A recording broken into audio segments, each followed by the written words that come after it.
Hi, it's Kata. Today, I'd like to introduce you to the 1967 Twist and Turn, or TNT Barbie, as well as to show you my modest collection of Barbies with the TNT face. But also, there's something very interesting and quite frankly mysterious about the rollout of this doll in 1967, and we'll get to that in a moment. But first, I just have to share that the TNT is one of my absolute favorite Barbie faces because it belongs to my very first Barbie that I got as a child, the 1976 Ballerina Barbie.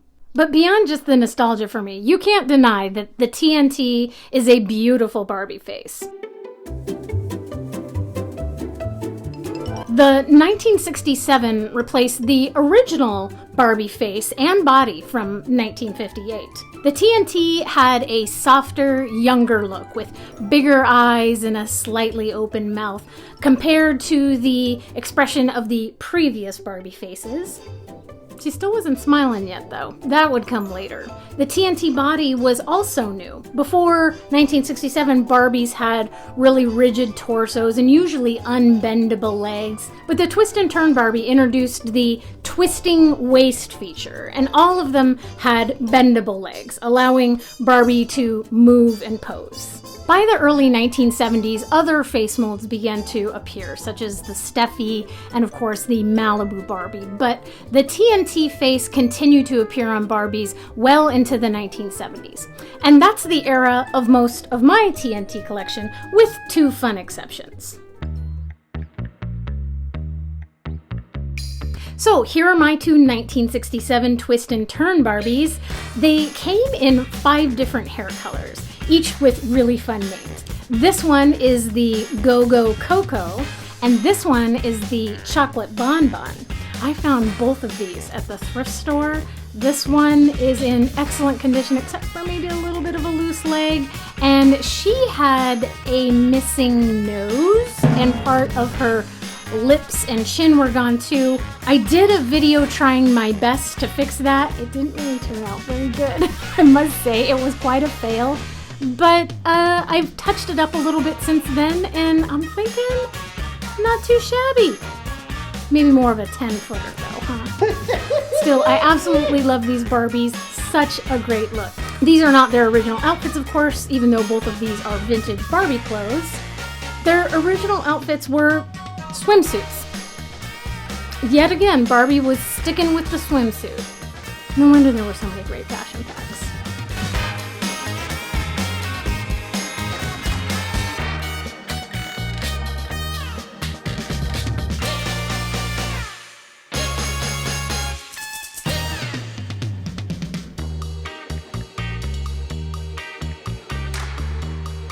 This Barbie was produced from 1967 to 1974. It is the Hair Fair Barbie, and this is the 2017 reproduction. From what I understand, the original doll came with just a head. Just a loose head.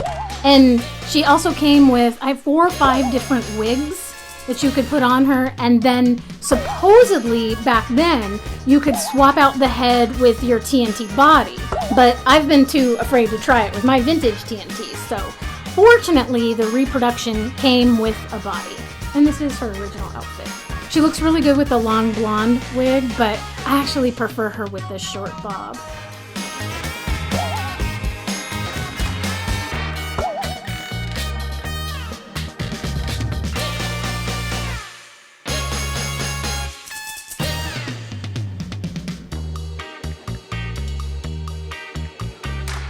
Next we have the 1973 Dr. Barbie, released in 2020. Now, this is interesting. Mattel never actually manufactured a Dr. Barbie in 1973, so while its name gives the impression that this is a reproduction of a 1973 Barbie, this 2020 Barbie is likely based on a concept doll, or maybe even Mattel having fun with what-if scenarios for its Barbie Rewind line that was based on reimaginings of Barbie styles of the past. This is not her original outfit. She did come in a very elaborate surgeon's scrubs with lots of strings.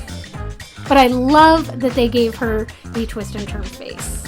She's beautiful.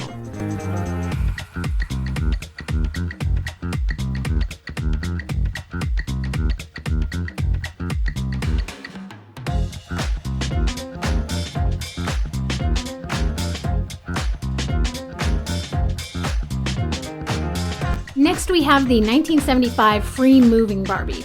There is this interesting mechanism on her back that if you pull it down, you hang onto it and just like make her move extra much. Like almost like a marionette, kind of. So, Barbie, where did you come from? Yeah, I came all dirty in a gross case with a free-moving Ken and a free-moving PJ. And Kata over here cleaned us up and made us look all fabulous. Oh, she's still very loose. I don't know quite what the lever's for, just to make you be able to hang on to something, because she's loose even when the lever is back in her back. But she looked just like Ballerina Barbie to me, so I was smitten.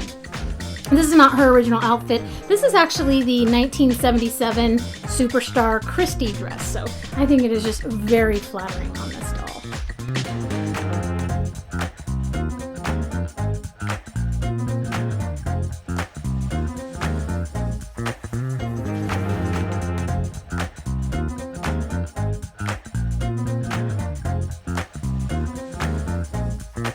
And of course, my two 1976 Ballerina Barbies. This is the doll that started it all for me, both when I was 4 years old and 30 plus years later when I started to collect. How long ago was it?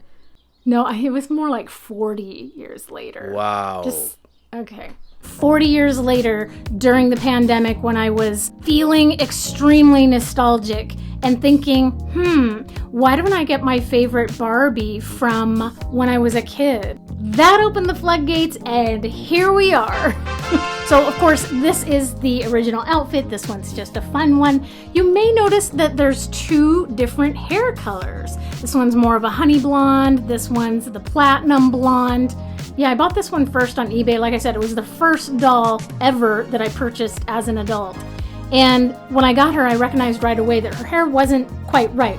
And then it occurred to me that there are other tones of blonde for the Ballerina Barbie. And when I was a kid, I had the platinum blonde. So of course, I had to go find the platinum blonde Barbie so that I would definitely have my childhood doll back. So I have both of them now, and I love them both.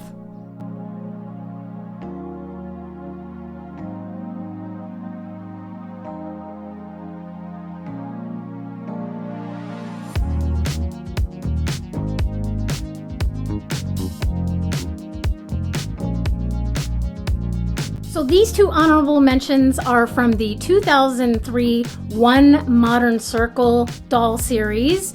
This character is Melody. These are two different versions of Melody, kind of version 1, version 2. But what was really cool about that doll line is that the female characters all had vintage Barbie face molds. So the Melody character had the TNT face mold. Love it. Plus, look at that blue hair. Isn't that fabulous? These are not their original outfits, but dang, they look pretty good, don't they? So the release of the Twist and Turn is a fascinating piece of Barbie history, and it includes a very intriguing mystery. The 1960s were a time of rapid cultural and fashion shifts, and Mattel was heavily marketing the mod look as the future of Barbie. Have you heard what's happened? Barbie's changed. Barbie's new and different. She's the very same size, but now she comes with a groovy outdoor look. And Barbie's lashes are really for real. And even her face has changed. Best of all, the biggest news of all is the way Barbie moves. The new Barbie twists. The new Barbie turns. Wouldn't you like the new Barbie? Keen. So, in 1967, Mattel had a marketing campaign where kids could exchange their old Barbie, like a bubble cut, a ponytail Barbie, or a fashion queen, for the new modern style, the twist and turn Barbie. And they could buy the new TNT Barbie for $1.50, which was half the price of a new Barbie back then, if they traded in their old Barbie. When I learned about this trade-in program, my first thought was, why would a child want to give up their current Barbie? It seems strange that kids wouldn't want to keep their old Barbie too and have two dolls. Even in the commercial for this campaign, which stars a young Maureen McCormick, who played Marcia in the Brady Bunch, she says, "But what do I do with my old Barbie?" What do? Here's what you do. Just take your old Barbie before it's too late and run to the toy store. Then trade it to the man with $1.50, less than half what you normally pay. And look what you get. New Barbie for less than half price. But better hurry up. First come, first serve. There's a limited supply at this special low price, so take your old Barbie and $1.50 and trade them for the Barbie who's new. Trade in your old Barbie today, while you can still get the new Barbie for less than half price. Today, many people who love Barbie have multiple dolls, different styles, different eras. But back in the 60s, if they had Barbie, most kids only had one Barbie at a time. This was partly due to marketing and culture at the time. Barbie was designed to be a fashion doll with an extensive wardrobe rather than a doll you owned in multiples. So the idea was that you'd buy one Barbie and then build her collection of outfits over time. So when Mattel introduced a new and improved version, it made sense for kids, and especially for parents, to see Barbie as something to upgrade, not something to collect. Side note here, I was playing with Barbies in the mid to late 1970s, and me and my friends wanted as many Barbies as possible.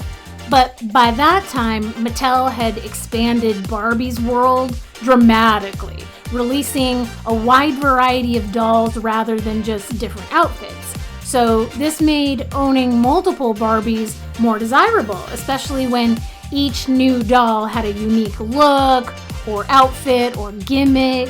And then there were play sets like the townhouses, the campers, and the pools that encouraged and expanded Barbie universe, right? So making it more natural to have multiple dolls with different roles. Okay, PSA over. So let's get back to this whole trade-in thing. What's one major question you have about that? I'll tell you mine. What happened to the Barbies that were traded?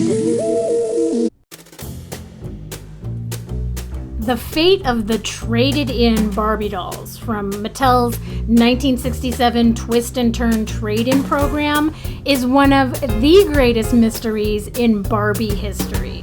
While there's no official record of what happened to them, there are some intriguing possibilities. One theory is Mattel simply disposed of the traded-in dolls, especially if they were heavily played with or had missing parts. At the time, toy companies likely didn't see value in refurbishing or reselling old doll models, particularly since the goal was to push the new modern TNT Barbie as the future of the brand. If Mattel did destroy them, it's likely they were incinerated, ground up, or dumped in landfills. And given the environmental mindset of the 1960s, there probably wasn't much concern about toy waste. Another possibility is that Mattel repaired and resold some of the dolls, maybe at department store bargain bins or cheaper versions in international markets. We do know that Mattel sometimes reused doll parts. For example, early Malibu Barbies had leftover TNT bodies, so it is possible that they saw value in salvaging parts in the traded-in dolls. If this happened, those dolls may have ended up being sold under different packaging or at discount stores. There's also the chance that Mattel employees took some of the dolls home rather than tossing them.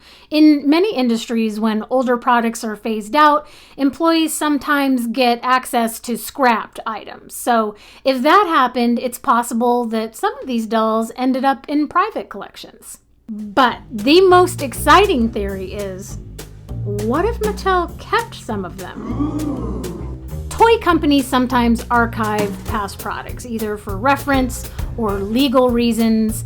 Every so often, vintage Mattel prototypes or old stock resurface. So while it's unlikely, it's not impossible that some of these dolls still exist in a hidden collection. If Mattel held on to a stash of these traded-in dolls, they could be sitting in some long-forgotten warehouse, vault, or storage facility. Wouldn't that be so cool? I want a treasure map to that. There's also thought that Mattel gave trade-in dolls to charity as a tax write-off, but I was unable to verify that factoid with a primary source. However, if they did donate them to, say, a children's charity or a Salvation Army, it's reasonable to assume that many of those dolls eventually made their way back into the secondhand market. When Barbies are found in the wild, we don't know their provenance. Provenance is the history of ownership, origin, and documentation of an object, particularly in the context of art, antiques, and collectibles. It establishes authenticity and value by tracing where an item came from and how it has changed hands over time. But unless Mattel marked the dolls somehow, which they likely didn't, then there's no way to track them or verify. But since there is no way to verify a trade-in Barbie, any vintage Barbie found in a thrift store, estate sale, or flea market could be one. Whoa! So technically, this bubble cut Barbie I found at a thrift store could be a long-lost trade-in from 1967. What? There's no way to prove it, but there's no way to disprove it either. And that's what makes this such a fun mystery.